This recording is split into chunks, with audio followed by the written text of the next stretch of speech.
মনের কিন্তু কোনো রং হয় না। সাদা চেহারার মানুষটি যে অনুভূতি নিয়ে বেঁচে থাকার অধিকার রাখে, কালো শ্যামাবর্ণের মানুষটিও কিন্তু তার এতটুকু ব্যতিক্রম নয়। পার্থক্যটা শুধু অনুভূতির গ্রহণযোগ্যতায়। সৌন্দর্যের নির্দিষ্ট কোনো সংজ্ঞা নেই। সৌন্দর্য হঠাৎ করে শ্যামা বা কালোতে উপস্থিত হয়, ধরা দেয় বাহ্যিক বিচারে অসুন্দর মানুষের। তোমার বিধাতা তোমায় করেছে কালো, তুমি করবে কি? কবিতা যে শুধু বাঁকানো ঠোঁট, ঢেউ খেলানো ব্রু, সঙ্গে সাদা কোমল ত্বক কিংবা লম্বা কেশ নিয়ে লেখা হয় তা নয়। কবিতা মাঝে মাঝে কালো বরণের মেয়েটির উস্কো খুস্কো খোলা চুল নিয়েও লেখা হয়।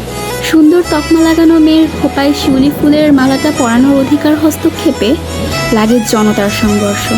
অথচ কালো উপমায় উপনীত তোমার খোপায় একটা গোলাপ গুজে দেওয়ার বায়না দূরে থাক, অনুভবটাও কেউ ঝরে না কখনো। তুমি কৃষ্ণকলি, তোমারতে কৃষ্ণচূড়া ফোটার অবাধ বায়না। মন খারাপ করো না, খোপায় ফুল গুজে বাহিরে এসো, পুরো আকাশ